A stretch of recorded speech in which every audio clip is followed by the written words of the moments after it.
गोविंद दास, गोविंद दास जी के साथ तो ठाकुर जी छिपन छिपाई खेलते, हमारे संग क्यों ना खेलें? क्योंकि हम में व्रत तोड़वावे की सामर्थ्य ना है, हम वह योग्य नहीं कि ठाकुर जी अपना व्रत तोड़े हमारे काजे। गोविंदास जाते और ठाकुर जी जैसे ही भीतर जाते तो ठाकुर जी को श्रृंगार चल रहे हो तो गुसाई जी श्रृंगार पधरा रहे हैं और गोविंदास को देख करके ठाकुर जी अपने बोन ने हिला रहे हैं। गोविंदास कह रो जय जय श्रृंगार करा लो राजी राजी। बोले मेरो खेलवे को मन है, रो छिपन छिपाई खेलेंगे चल। और राजभोग के बाद जब सब अपने अपने कार्य में व्यस्त है गए, कोई शयन में चलोगे और कोई कहीं, ठाकुर जी चले जाते गोविंदास जी के साथ खेलवे के काजे, मंदिर से निकस के बाहर आ जाते। ये व्रत तुड़वावे की सामर्थ्य गोविंद दास में है, हम में नहीं।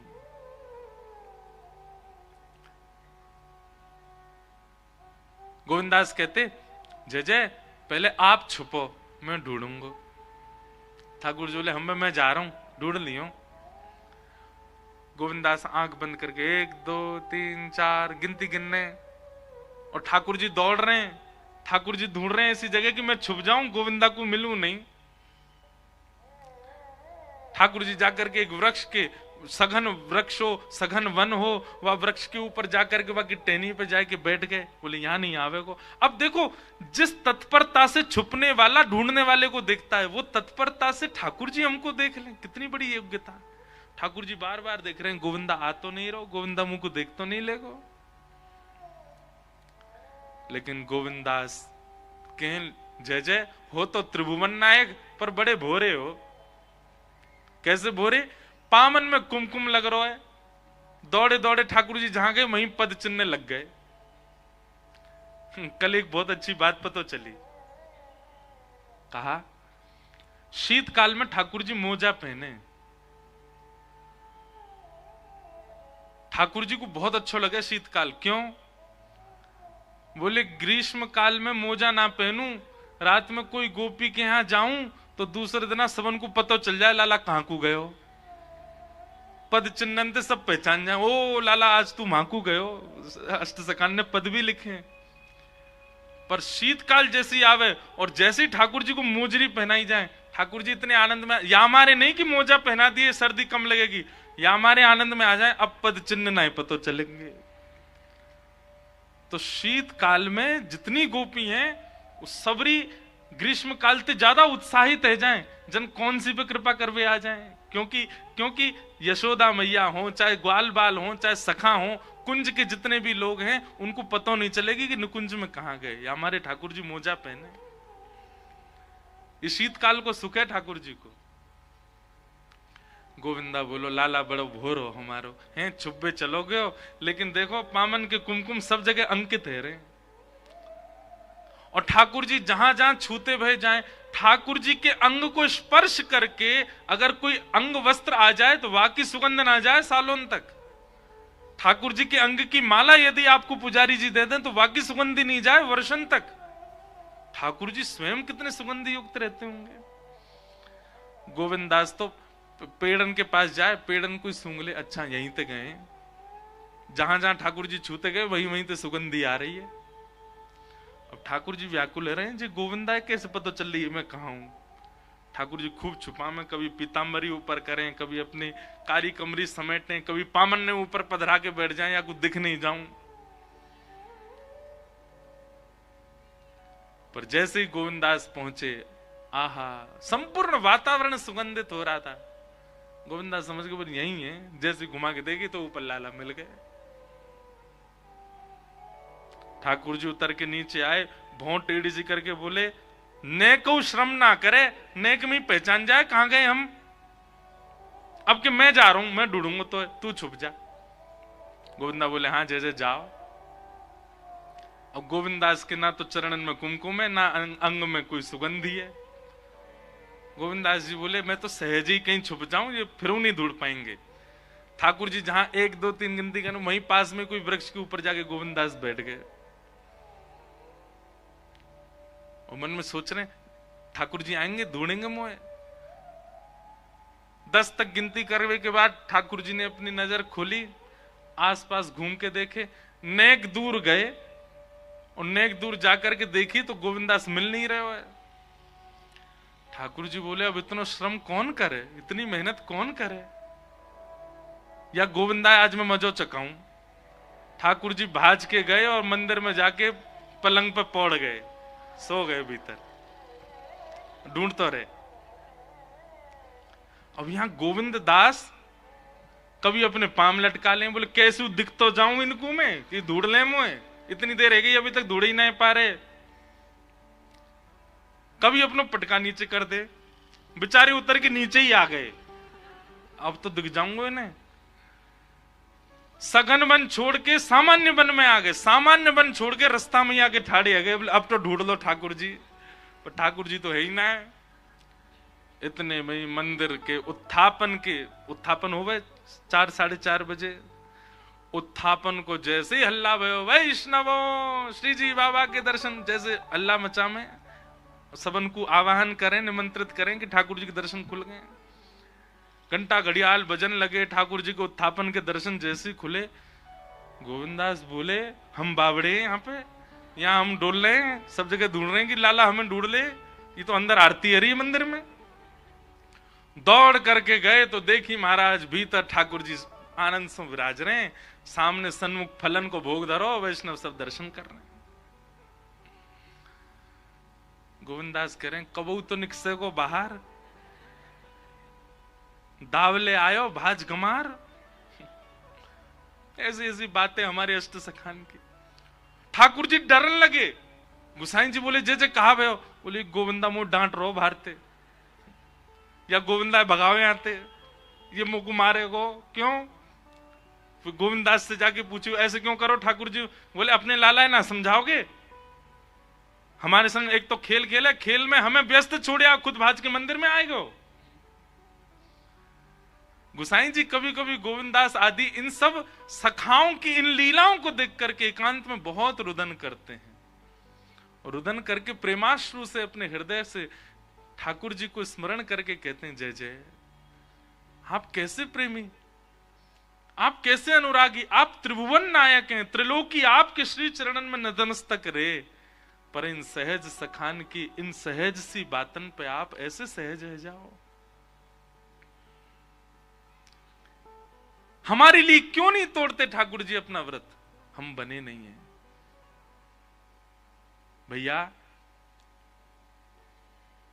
करवा चौथ के दिन पत्नी व्रत करे, वादना पति ज्यादा चिंतित रहे पूरे दिन, पत्नी इतनी चिंतित ना रहे, पति ज्यादा चिंतित रहे। या को व्रत है, कब चंद्रमा, हे चंद्रमा जल्दी निकसिया, जल्दी या को जल वाल पिलाए के या को व्रत तोड़वाऊं मैं। क्यों, प्रेम है ना, तो चिंता होती है पति को। अहोई अष्टमी के दिन माताएं व्रत रखती हैं तो बालकों को चिंता होती है, हमारी मैया ने कछु पायो नहीं, हे तारा जल्दी न करे आओ, मैया देख ले तो हम कछु पवा दें उन्हें। ऐसी चिंता हमको ठाकुर जी के लिए कभी क्यों नहीं होती। ठाकुर जी आज भी व्रत में ही खड़े हैं कि कोई प्रेमी आवे, कोई स्नेही आवे, कोई ऐसो आवे जाके लिए मैं अपनो व्रत तोड़ूं। ठाकुर जी कह रहे हैं मेरो मन हेरो कि मैं भी अपनी भुजा नीचे करूं, मेरो मन हेरो कि मैं भी अपने मंदिर से निकस के तो को हृदय से लगाऊं, मेरो मन हेरो कि मैं भी पढ़ूं, मैं भी तुम्हारी तरह हाथ पांव सीधे करके आनंद करूं, पर मेरो व्रत चल रहे हो है, जब तक ऐसो प्रेमी नहीं आवेगो तब तक कैसे करूं। ये चिंता हमारे चित्त में क्यों नहीं आ रही है कि उनको व्रत हमारे काजे टूटे, वो पूर्ण हो। ठाकुर जी व्रत में, श्रीमद वल्लभाचार्य जी महाराज आए, ठाकुर जी को अन्नकूट कियो, ठाकुर जी को अन्न पवायो, और तब से श्री जी बाबा जब जब प्रसन्न हो में कोई मनोरथी से सो अन्नकूट पामे, 56 भोग पामे, और जब जब 56 भोग लगे तब तब ठाकुर जी श्रीमद वल्लभाचार्य जी को याद करें, स्मरण करें, आनंदित है जाएं। या हमारे श्रीनाथ जी में, हमारे गिरिराज जी में 56 भोग लगाए हो जाए ठाकुर जी को। वहां के पीछे कारण यही है कि श्रीमद वल्लभ जी ने ठाकुर जी को 56 भोग पधराए। ऐसे श्री जी बाबा वर्षन तक फिर गिरिराज जी में विराजे। गुसाई जी ने आपकी सेवा प्रणाली को अद्भुत बनायो। राग भोग और श्रृंगार, राग भोग और श्रृंगार, इन तीन में से एक में तो आपको निपुण होना ही चाहिए। या तो राग में निपुण बनो, गायन करो ठाकुर जी के आगे, गायन ना हो सके, देखो राग सेवा ठाकुर जी प्रदान करेंगे, भोग और श्रृंगार सेवा ये गुरु प्रदान करेंगे। यदि गुरु श्रेष्ठ जीवन में होंगे तो भोग और श्रृंगार की सेवा आपके पास आ जाएगी। राग की सेवा तो जाके पास है, वो बहुत बड़भागी मानियो अपने आप को, क्योंकि राग की सेवा ठाकुर जी दे। ठाकुर जी की बिना कृपा के राग नहीं आवे को, स्वर नहीं आवे को कंठ में। पर यदि राग नहीं है, स्वर नहीं है, तो फिर गुरु की सन्निधि में जाओ, गुरु आश्रित है जाओ, गुरु कृपा करके भोग और श्रृंगार सिखाएंगे। ठाकुर जी को भोग कैसे हो और श्रृंगार कैसे हो, ये तीन सेवा प्रारंभ करी हमारे श्री गुसाई जी ने, श्री विठलनाथ जी ने, वल्लभाचार्य जी के द्वितीय पुत्र ने। और तब से ये क्रम प्रारंभ है तो बढ़ तो चलो गए हो। फिर एक तरफ से तो मुगल ने आक्रमण कर दियो, सब मंदिरन को तोड़न लगे, वाह के कारण भी ठाकुर जी यहां पधारे। और दूसरो अजब कुमारी ठाकुर जी को भुलाई के गई। और तीसरो कारण, मीराबाई का जब ब्याह हुआ तो कुंवर भोजराज ने ब्याह ही इसी शर्त पे किया था कि भक्त के चरण मेवाड़ में पड़ेंगे तो एक दिन भगवान भी पधारेंगे। और जब मीराबाई पधारी तभी ठाकुर जी ने मन बना लियो कि एक बार मेवाड़ जानो है। और तब से हमारे श्री जी मेवाड़ में विराज रहे हैं। तब से हमारे लाल जी मेवाड़ की धरती को आनंदित कर रहे हैं, सुख दे रहे हैं, क्योंकि या भूमि पर मीराबाई ब्याह करके आई। ऐसी ये श्री जी बाबा की भूमि, या को हम बारंबार प्रणाम करें, वंदन करें, ऐसे ठाकुर जी को प्रणाम करें। सच्चिदानंद रूपाय विश्वोत्पत्त्यादि हेतवे तापत्रय विनाशाय श्री कृष्णाय वयम् नमः। श्रीमद् वल्लभाचार्य जी महाराज ने श्रीमद् भागवत के भक्त व्रत के द्वारा गाई गई जो स्तुति, वृत्रासुर के द्वारा गाई गई जो स्तुति है, उन 4 श्लोकों को ही पुष्टि मार्ग का धर्म अर्थ काम मोक्ष बताया। तो हम कथा में उन 4 श्लोकों को भी रखेंगे जो भक्त व्रत ने गाए, वृत्रासुर ने गाए।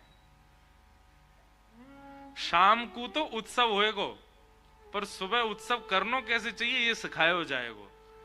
या हमारे कथा में उत्सव सीखने की पद्धति और शाम को उत्सव मनावे की पद्धति, ये दोनों क्रिया चलेंगी या कथा में। तो धर्म, अर्थ, काम और मोक्ष, ये चतुर्विध पुरुषार्थ हैं। इन चारों की पूर्णता के बाद पंचम पुरुषार्थ जीवन में आवे, वाको नाम है प्रेम। इन चारों पुरुषार्थन की प्राप्ति कैसे हो? भक्ति भाव से। वो श्रीमद् वल्लभाचार्य जी ने श्रीमद् भागवत में वृत्रासुर की स्तुति को कहा है। महाप्रभु श्री वल्लभाचार्य जी कहते हैं कि धर्म क्या है वैष्णव का, ध्यान से सुनिए सब लोग। गले में कंठी माला, माथे पे उर्दपुंड और घर में श्री ठाकुर जी की सेवा यदि विराज रही है तो वाह वैष्णव को धर्म क्या है? अहम हरे तब पादई कमूल दासानुदासो भवतास्म भूय मन स्मरेता सुपतिर्गुणांस्ते गृणीत वाक्कर्म करोतु काय। बहुत ध्यान पूर्वक सुनो, हर वैष्णव का धर्म क्या है? दासानुदासो भवतास्म भूय। पहला, अगर आप उर्दपुंड लगाते हैं, कंठी माला पहनते हैं, घर में ठाकुर जी की सेवा करते हैं, तो सबसे पहला आपका धर्म क्या है? ठाकुर जी के दासों के दास बनो। सीधे ठाकुर जी के दास नहीं बनना है, सीधे दासत्व ठाकुर जी से नहीं लेना है। पहले उनके चरणन में प्रणाम करो जो पहले ही ठाकुर जी के द्वारा स्वीकार किए जा चुके हैं, जैसे सूरदास, जैसे मीराबाई, जैसे कृष्णदास, जैसे गुसाई श्री विठलनाथ जी, जैसे श्रीमद वल्लभाचार्य जी महाराज। ये सब कौन हैं? जिनको ठाकुर जी ने अंगीकार किया। तो जो पहले से ही अंगीकार किए जा चुके हैं उनकी चरण सन्निधि लेनो, ये वैष्णव को प्रथम धर्म है। और ये जितनी लंबी या की स्थिति बन सके उतना और अच्छो। दासानु दासो भवतास्म भूय। ठाकुर जी ने जाकू अंगीकार कियो, वाने जाकू अंगीकार कियो, और वह अंगीकार ने जाकू अंगीकार कियो, वाके चरणन में मैं प्रणाम करूं। समझ में आ रही है बात कि सब ऊपर ते जा रही है? समझ रहे हैं ना? दासानु दासो भवतास्म भूय। वाक्य अच्छा, एक बात, ठाकुर जी की सेवा सरल है, कठिन नहीं, पर ठाकुर जी के जनन की सेवा बहुत कठिन है। जनन की सेवा कठिन है, ठाकुर जी की सेवा कठिन नहीं है। ठाकुर जी तो बेचारे जैसे पधराए दो को वैसे बैठ जाएंगे, जो बनाए दो को पालेंगे, जैसे सुबाए दो को सो जाएंगे, जब उठाए दो को उठ जाएंगे, जैसे नवाए दो को नहा लेंगे। पर ठाकुर जी के जनन को तो आपको विचार करके सेवा देनी पड़ेगी। या हमारे आज्ञा श्रीमद वल्लभाचार्य जी कह रहे हैं कि ठाकुर जी की सेवा सीधे मत लो, वहां से पहले वैष्णवन की सेवा करो। जो अंगीकार ठाकुर जी ने किए हैं उनकी सेवा करके पहले अपने आप को परिपक्व बनाओ। लोग कह रहे हैं महाराज जी ठाकुर जी की सेवा कैसी करनी चाहिए? आपको सेवा सीखनी नहीं पड़ेगी, वैष्णवन की सेवा करने लग जाओ, अपने आप सेवा आ जाएगी जीवन में। हमें ऐसा लगा हमारे गिरधर लाल जी मेरे तपसों नहीं आए हैं, मेरे तो तप ही ना आज तक ना है, मेरे भजन सो नहीं आए हैं, ये तो हमारी मैया की सेवा है। हमारी मैया ने जितने संतन की सेवा करी, हमारे पूज्य पिताजी महाराज ने जितने संतन की सेवा करी, हमारे परिवार के सब जनन ने इतने संत वैष्णव महापुरुषन की सेवा करी, वहां से ठाकुर जी ने या परिवार को योग्य जानो कि हाँ यहाँ संतन की बहुत सेवा भैया, या को मतलब यहाँ मेरी सेवा भी भली भांति होगी। सो मेरे गोद में आए गए, पधार गए, बोले तू कर मेरी सेवा। अगर वैष्णव सेवा घर में नहीं बनी है तो आपसे ठाकुर सेवा में अपराध बनेगा, लिख लीजिएगा। ठाकुर सेवा में अपराध ना बने, वाक्य लिए पहले वैष्णव सेवा करो, संत जनन की सेवा करो, रसिकन की सेवा करो। रसिकन की सेवा सो ही ठाकुर जी प्रसन्न होंगे।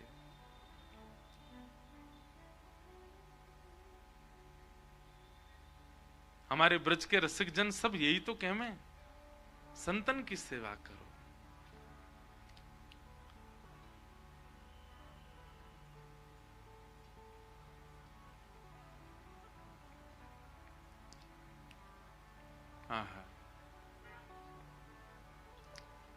एक वो पंक्ति हमारे ब्रज में भाव में गायो जाए कि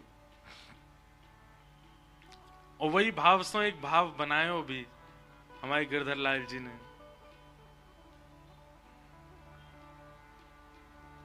रसिक जनन की सेवा पाऊं, रसिक जनन की सेवा पाऊं, कुंज बिहारी से नैन लड़ाऊं, कुंज बिहारी संग नैन लगाऊं। रसिकन की सेवा कहाँ है? जैसे कहीं अगर आप कार्य करना चाहो तो वहां से पहले आपने कितने कार्य किए हैं वो देखे जाएं। आप निपुण हो कि नहीं, आपकी निपुणता देख के ही आपको कार्य में रखो जाएगा। यदि पहले कहीं आपने कार्य नहीं किया और सीधे कहीं चले जाओगे तो आपको सेवा में लेवे में संकोच होएगा। आप हमारे पास आए, बोले महाराज जी लाल जी की सेवा में कोई सेवा दो, रसोई की सेवा दे दो, तो हम हमारा पहला प्रश्न कहा होगा, पहले कहीं सेवा करी है? आप कहोगे नहीं करी तो नहीं है। तो तो हम क्या कहेंगे, भैया सीधे अपनो लाला ही दे दें आपको, जरो भुजो कछु भी पवाए दो वाकू, पहले कहीं और जाके सेवा करके आओ और वहां सेवा में निपुण हो, तब लाल जी की सेवा प्राप्त होएगी। ठाकुर जी की सेवा ये तो बहुत बाद को विषय है। आप पहले ही जाके नाथ द्वारा वृंदावन से ठाकुर जी की सेवा मत पधराए करो, पहले तो रसिकन की सेवा करो, संत जनन की सेवा करो, वैष्णवन की इतनी सेवा करो कि वह सेवा से प्रसन्न है कि आपके हृदय के ठाकुर बार बार आपको दिखन लगे, बार बार आपके चित्त में आने लगे, बार बार आपसे कहने लगे तू मेरी सेवा कर, मुझको तो से सेवा करवानी है। ऐसी भावना आपके चित्त में, आपके स्वप्न में प्रकट हो, तब सेवा पधराओ। रसिकन की सेवा करी नहीं, वैष्णव संतन की सेवा करी नहीं, सीधे ठाकुर जी की सेवा करेंगे, अपराध बनेगा। और अपराध फिर ठाकुर जी बोध कैसे कराएंगे? काउ दिना ठाकुर जी कोई और के माथे चले जाएंगे, आपको छोड़ के कोई और से सेवा कराएंगे।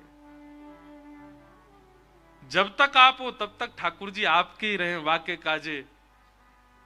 वैष्णवन की सेवा करो, संत जनन की सेवा करो, उनकी सेवा से ही ठाकुर जी अखंड रहेंगे, फिर आपके पास कहीं नहीं जाएंगे, आपको छोड़ के नहीं जाएंगे। तो दासानुदासो भवतास्म भूय, श्रीमद वल्लभाचार्य जी कह रहे हैं वैष्णव का धर्म क्या है? पहले दास बने। कौन को? वैष्णवन को, संत जनन को, रसिक जनन को पहले दास बने, उनको दासत्व स्वीकार करें। हमारे अष्ट सखा कहते हैं गिरिधर जब अपनो करी जाने, ताको मन भगतन की सेवा, संत चरण रज सदा लुभाने, संतन सोमति संतन सो गति, हरिजन संगे हरि उर आने। हरिजनन के संग ही हरि चित्त में आवेंगे, बिना हरिजनन के ठाकुर जी नहीं आवेंगे। हरिजन नहीं आए तो हरि नहीं आवेंगे, इसलिए हरिजन के संग आएंगे। तो धर्म क्या है? दासानुदासो भवतास्म भूयः, मनस्मरेता सुपतेर्गुणांस्ते। मन स्मरण करे किनका? ठाकुर जी के रूप का, और मुख गुणगान करे, कानों से केवल ठाकुर जी की कथा सुनने की इच्छा प्रकट हो। ये प्रथम धर्म होना चाहिए वैष्णव का। संत सेवा करे, वाणी से कीर्तन करे, कानों से श्रवण करे, नेत्रों से दर्शन करे, तन से रसिकों की सेवा करे। या धर्म में जब निपुण होगे तभी ठाकुर जी आपको स्वीकार करेंगे। इनकी सेवा नहीं करी, सीधे ठाकुर सेवा में चले गए तो अपराध बनेगा। पहले सबकी सेवा करो। धर्म अर्थ बताते हुए क्या कह रहे हैं? वैष्णव का अर्थ क्या है? तब दूसरा श्लोक वृत्रासुर का। ये सब लिखने वाली बातें, ध्यान करने, याद करने वाली बातें, इनको लिख लीजिएगा, याद कर लीजिएगा। अर्थ क्या है? श्रीमद वल्लभाचार्य जी महाराज कहते हैं वृत्रासुर की स्तुति का दूसरा श्लोक ये वैष्णव का अर्थ है। अर्थ मतलब धन, संपत्ति। हमारी संपत्ति क्या है? कि ननाक पृष्ठम न च पारमेष्ठम, न सार्वभौमम नरसाधिपत्यम, न योग सिद्ध अपुन भवम वा, समंजसत्वा विरहय कांक्षे। बहुत ध्यान से सुनो। हमारी संपत्ति क्या है? ये घर बनने, गाड़ी खरीदना, बैंक बैलेंस होना, सुंदर पत्नी होना, सुंदर पति होना, बहुत सारे बच्चे होना और बहुत धन संपत्ति का होना, ये वैष्णव की संपत्ति नहीं है। वैष्णव की संपत्ति क्या है? विरहय कांक्ष। 30 दिन में कितनी बार हरि विरह चित्त में होता है, उतनी गिनती करो, उतने संपत्तिवान हो। हरि स्मरण में कितने अश्रुबिंदु चित्त में हमारे नेत्रों से प्रकट होते हैं, वो हमारी संपत्ति है। भैया जितना खर्चा करो उतनी महंगी वस्तु आ जाए। 365 दिना में श्री जी के काजे कितने नेत्रन से आंसू निकले हैं। ज्यादा से ज्यादा 40 बार 50 बार, 50 रुपया में आ जाएंगे ठाकुर जी। जरा अविरल अश्रुधार बहे, सहजी कोई कह दे कृष्ण, कृष्ण सुनते ही नेत्र सजल है जाएं। कोई कह दे मधुसूदन, सुनते ही नेत्र सजल है जाएं। कोई बस नाम भर ले ले वृंदावन को और मन रूपी मयूर नृत्य करने लगे, नेत्र सजल है जाए, विरह व्याप्त है लग जाए। समझो अब आप खर्चा कर रहे हो, ठाकुर जी जल्दी प्राप्त होंगे। ठाकुर जी की प्राप्ति के काज खर्चा काय को करना है? सबसे बहुमूल्य हमारे पास जो है अश्रुबिंद। वही श्रीमद् वल्लभाचार्य जी सुबोधनी में कह रहे हैं, भगवत प्राप्ति के लिए अर्थ क्या है मानव जो दे सकता है? केवल अपने अश्रुबिंद, विरह में निकले हुए अश्रुबिंद। मीराबाई कहती हैं, पति पतियां मैं कैसे लिखूं, लिखी ही न जाए। पतियां मैं कैसे लिखूं, लिखी ही न जाए। किसी संत ने मीराबाई से कही, मीरा तू वृंदावन चली जाना। मीराबाई कहती, जब तक वृंदावन स्वयं नहीं बुलाएगा तब तक नहीं जाऊंगी। वृंदावन स्वयं बुलावे मतलब हर स्थिति आपकी ऐसी बन जाए कि अब वृंदावन जावे तो कोई रोक ही नहीं सके, आपको जानो ही पड़ेगा। समझो वृंदावन बुला रहे हो। और तीन भाव हमने कथाओं में बताए हैं। पहलो भाव, स्वप्न में यमुना जी को, सघन कुंज को, वृंदावन को, कोई को भी अगर दर्शन है जाए तो प्रथम संकेत है कि वृंदावन बुला रहे है। दूसरा संकेत, आपके नगर में कोई ब्रजवासी आ जाए तो समझ जाओ वृंदावन बुला रहे है। और तीसरा संकेत, इन दो संकेतन के बाद ब्रज से कोई प्रसाद लेके आ जाए। ये तीन संकेत जादना पूरे है जाए, वादना हम आपको हाथ जोड़ के विनती कर रहे हैं, 1 करोड़ को मुनाफो यदि कोई काम में है रो तो बात छोड़ के भाग जाइयो, वृंदावन बुला रहे है आपको। मीराबाई कह रही हैं, जब तक वृंदावन नहीं बुलाएगा तब तक नहीं जाऊंगी।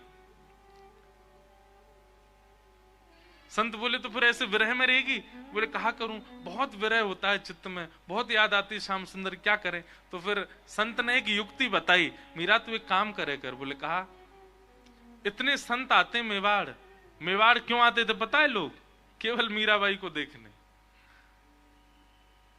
मीराबाई ने ही ठाकुर जी से कही, बोले भगवान ये मेवाड़ की प्रसिद्धि मेरे काज काय को हेती जा रही है, मुकु या से बड़ो श्रम हेरो है, ऐसो कछु करो कि मेरो श्रम निवृत्त हो। तब ठाकुर जी पधारे तो मेवाड़ की प्रसिद्धि श्रीनाथ जी बन गए। नहीं तो मेवाड़ लोग मीराबाई को देखते आते, वैष्णवन की तो यहाँ आगमन की केवल एक ही स्थिति, मीराबाई को देखते सब। तो मीराबाई से कोई संत ने कही, बोले मीरा तू एक काम करे कर। बोले कहा, इतने यहाँ रसिक आमे, निश्चित ही व्रत से कोई ना कोई आतो होगो, तू पत्र लिख करके वाके हाथों वृंदावन भिजवा देकर। तब मीराबाई ये पद गाती, पतियां मैं कैसे लिखूं, लिखी ही न जाए। पतियां मैं कैसे लिखूं, लिखी ही न जाए। क्यों नहीं लिखी जाती? कलम धरत मेरो कर कांपत है, कलम धरत मेरो कर कांपत है। कलम धरत मेरो कर कांपत है, कलम धरत मेरो कर कांपत। और जैसे तैसे अगर अपना हाथ पकड़ के मैं कछु लिख भी दूं तो भी जितनो लिखो सब मिट जाए। बोले क्यों? नैन रहे हैं बहाए, नैन रहे हैं बहाए। पतियां मैं कैसे लिखूं, लिखी ही न जाए। पतियां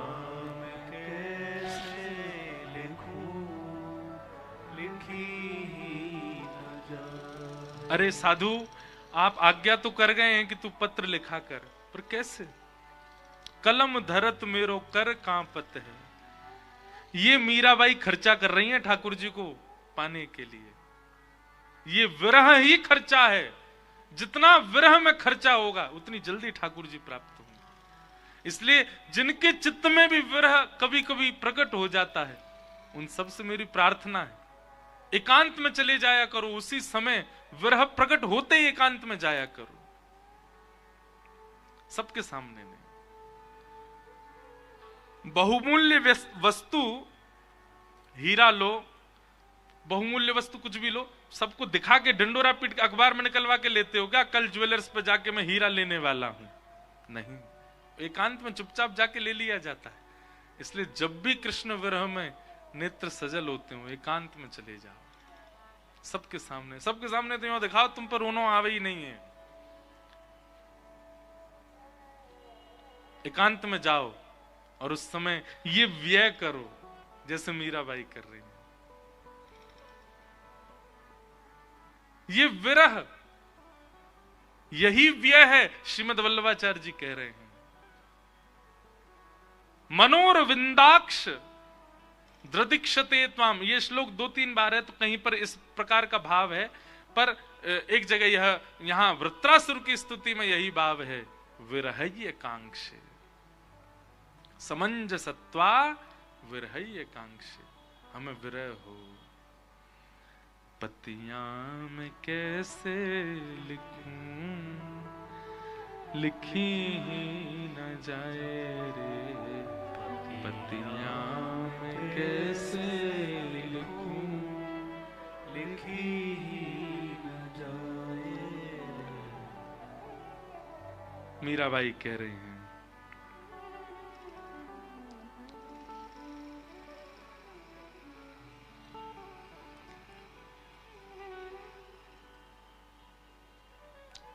कानूड़ो सुजाने मारी प्रीत, कानूड़ो सुजाने मारी प्रीत, कानूड़ो सुजाने मारी प्रीत, कानूड़ो सुजाने। हमारे कीर्तिदान गढ़वी आएंगे एक दिन कथा में, उस दिन जरूर सुनना, वो सुनाएंगे आपको मीराबाई का ये पद। मीराबाई क्या कहती पता है? कन्हैया मेरा प्रेम क्या जानेगा, वो तो छोटा सा लाला है, उसको क्या पता मैं उससे कितना प्रेम करती हूं, वो कैसे समझेगा। किसी ने कहा तुम इतना रोती हो, तुम इतनी व्याकुल होती हो मीरा, और ठाकुर जी देखो फिर भी तुम पर कृपा नहीं कर रहे हैं। तब मीराबाई कहते हैं, कानूड़ो सु जाने मारी प्रीत। वो तो छोटो सो लाला है, उसको क्या पता चले कि मैं मेरा प्रेम का, बालक को थोड़ी पता होता है। कानूड़ो सु जाने मारी प्रीत। आपके द्वारा व्यय किया गया प्रेम लक्षणा भक्ति में जो विरह है, उसी से ठाकुर जी आते हैं। क्षमा करें, किसी के चित्त में यदि विरह नहीं है तो आप यही समझ लीजिए कि इस जन्म में तो भगवत प्राप्ति असंभव है।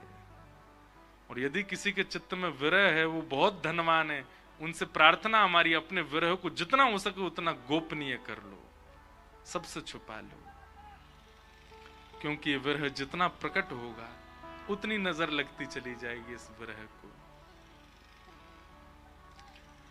ऐसे महाप्रभु श्री वल्लभाचार्य जी ने धर्म बताया, दासानुदासो भवतास्म भूयः, और अर्थ बताया विरह को। ये विरह जितना दिया जाए ठाकुर जी को, उतनी जल्दी ठाकुर जी मिलते हैं।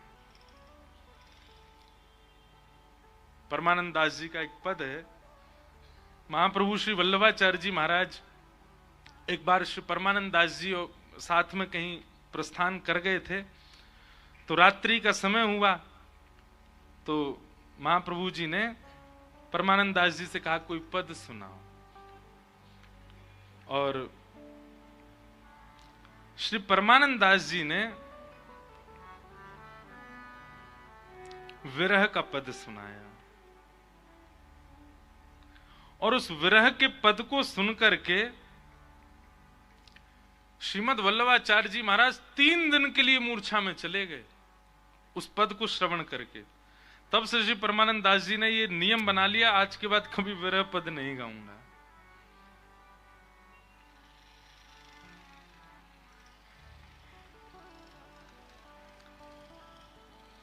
हरि तेरी लीला की सुधियावे, हरि तेरी लीला की सुधिया,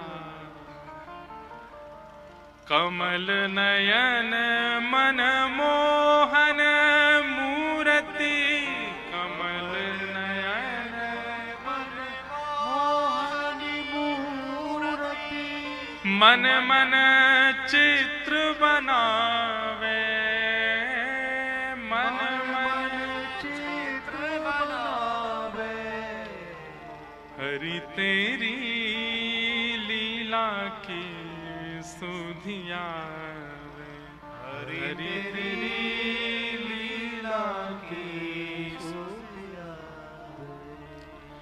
एक बार जेहि मिलत मया करी, एक बार जेहि मिलत मया करी, सो कैसे बिसरावे, सो कैसे बिसरावे। एक बार ठाकुर जी जाकू मिल गए, वो भूल नहीं पावेगो। ये इस बात को प्रमाण है कि यदि नाथ द्वारा आकर श्री जी के दर्शन करके भी अगर आप वह छवि भूल गए, मुंह से पूछ लो आज श्रृंगार कैसा। ठाकुर जी ने आज श्याम वर्ण को श्रृंगार कियो है, पीत वर्ण के पीत वर्ण की ठाकुर जी की आज पूरी जो ठाड़ो वस्त्र पीत वर्ण को है, और श्याम वर्ण के वस्त्र पे स्वर्ण आकृति जैसी छपी हुई है। अब उनको यहाँ की भाषा में जो बोले, जो प्रणाली की भाषा, वो तो नहीं पता मुझे। और वहां के ऊपर ठाकुर जी ने पीरी पाग पहनी है, पीरी पाग के ऊपर सोने जड़ाऊ सुंदर श्रृंगार धारण कियो है। ऐसो आज को श्रृंगार। अगर आप दर्शन करने के पश्चात भी विस्मृत हो जाते हैं ठाकुर जी के रूप से, तो या को मतलब है आप गए थे दर्शन करने के लिए, लेकिन ठाकुर जी को दर्शन करने के बाद यदि उनकी छवि नहीं भूल पा रहे हो, तो ये समझियो ठाकुर जी ने देखो है आपको, तभी उनकी छवि चित्त में विराजमान है गई है। बिहारी जी को दर्शन करके बाहर आए, भूल गए कैसी पोशाक, आप देखने गए थे ठाकुर जी को। पर यदि वह विस्मृत ना हो और 5 दिन बाद भी कोई पूछे तो बता दो कैसी छवि थी ठाकुर जी की, समझियो ठाकुर जी देख रहे हैं आपके बारे, आपकी ओर ठाकुर जी ने दृष्टिपात की ओर, तभी उनकी विस्मृति नहीं होती है।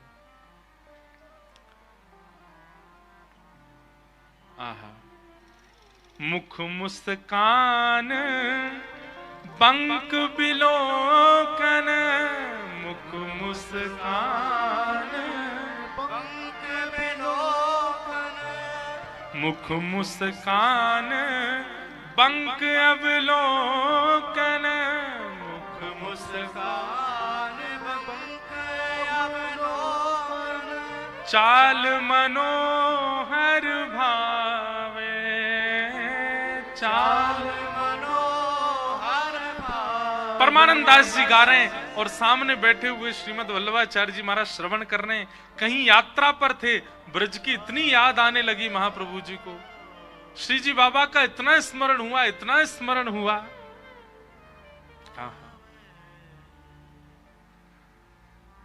सुनते सुनते आह भर रहे हैं, नेत्रों से नीर गिर रहे हैं। कबहू निबड़ी तिमिर आलिंगन, कबहू निबड़ी तिमिर आलिंगन, कबहू कपीक सुर गावे, कबहू कपीक सुर गावे। भक्तमाल जी में एक कथा आती है कि गुसाई श्री विठलनाथ जी एक बार श्री जी की सेवा करके कहीं प्रस्थान कर रहे, और जैसे ही गुसाई जी जान लगे, वादना ठाकुर जी को मुख मुरझाए गए, ये काई को जा रहे हैं। लेकिन कोई सेवा के कारण कहीं जानो है तो जैसे ही आप जाकर के रथ पे बैठे और निकलने लगे, तो वर्णन कर रहे हैं भक्तमाल में, कहीं कथा ऐसी है, ठाकुर जी अपनी सेज से उतर करके खिड़की पे आए गए, और जैसे छोटे छोटे बालक कोई घर से जावे वाकू खिड़की से पूछें कि अब कब आओगे, ठाकुर जी पूछ रहे हैं गुसाई जी कब आओगे, मेरा मन ना लग रहो, जल्दी आ जाइयो, अपनो काम निपटाए के जल्दी आ जाइयो, तुम मेरे सामने रहो, तुमको देख के मुझे आनंद आवे। गुसाई जी इतने भाव में भर गए, इतने प्रेम में भर गए, बोले ठाकुर जी खिड़की से मुंह को पुकार रहे हैं, बोले जल्दी आए जाइयो। गए ही नहीं, कोई काम इतने बड़े हैं का, सब संभाल लेंगे। लौट के आए गए श्री जी बाबा के पास। ऐसा प्रेम करने वालों हो, ठाकुर जी सब करने को तैयार है।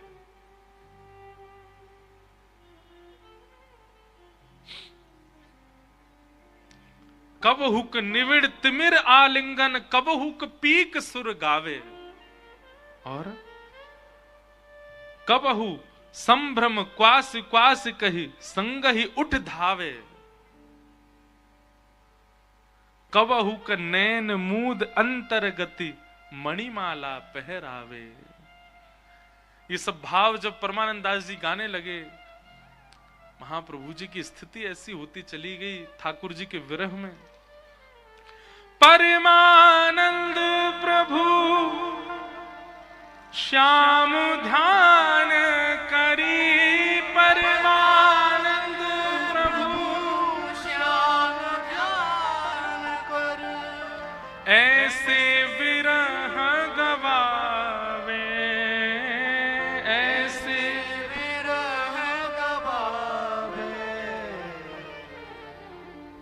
परमानंद दास जी ऐसे भाव गाने लगे, और परमानंद जी तो नेत्र बंद करके जो देख रहे थे कि महाप्रभु जी के संग कैसी लीला करते हैं ठाकुर जी, यशोदा मैया नंद बाबा के संग कैसी लीला करते हैं, उन सब भावों का स्मरण करके गा रहे थे। पर जैसे ही नेत्र खोल करके देखा, महाप्रभु जी अचेत अवस्था में विरह आतुर व्याकुल पड़े। 3 दिन तक मूर्छा गई नहीं महाप्रभु जी की। और उस दिन परमानंद दास जी ने गांठ बांध दी, बोले अब महाप्रभु जी के सामने कभी विरह के पद नहीं गाऊंगा, क्योंकि विरह के पद उसको सुनाने जिसके चित्त में विरह की छींट नहीं पड़ी है। पर जिनके चित्त में विरह का समुद्र है, वहां विरह गाकर के तो ये तो सुनामी की स्थिति कर देंगे। इसलिए महाप्रभु जी के सन्मुख विरह नहीं। और फिर उन्होंने तुरंत, महाप्रभु जी का जब विरह टूटा नहीं, तो तुरंत ठाकुर जी के सुंदर यश का, विमल यश वृंदावन के चंद को, कहा प्रकाश सोम सूरज को, जो मेरे गोविंद को, कहत जसोदा औरन आगे वैभव आनंद कंद को, खेलत फिरत गोप बालक संग ठाकुर परमानंद को। जैसे ही प्रसन्नता का पद गाया, तब महाप्रभु जी चेतन हुए, तब उनकी अवस्था ठीक हुई। वही महाप्रभु जी कह रहे हैं, विरही एकांक्षे, जब तक विरह का व्यय नहीं करोगे अपने चित्त से, तब तक ठाकुर जी प्राप्त नहीं होंगे।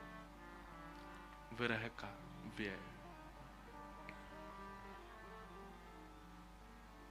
इस प्रकार महाप्रभु जी की वाणी है, हम सब सुन ही रहे हैं। कहां विरह के प्रसंग में हम लोग प्रवेश कर गए, पर ये आवश्यक है। इसलिए कई ऐसे बालक हैं, हमारे 30 बालक आए हैं जो वॉलंटियर कर रहे हैं। कल मैं सबसे मिला, सबके नेत्र सजल, रात्रि में सब रो रहे थे। ऐसे विरह प्रकट होते हैं। यह विरह उन्हीं के चित्त में प्रकट होता है जिनके चित्त में, जिनको ठाकुर जी चुन चुके हैं कि इनको मुझे मिलना है। विरह भी उन्हीं को ही होता है। महाप्रभु जी कहते हैं, अगर विरह चित्त में नहीं है तो गुरु सेवा करो, कथा श्रवण करो, खूब सत्संग करो। सत्संग की भी एक स्थिति है, कहां तक करना है, जब तक विरह ना आ जाए तब तक करो। ठाकुर जी की याद आवे, ऐसे विरह के भाव में जाओ।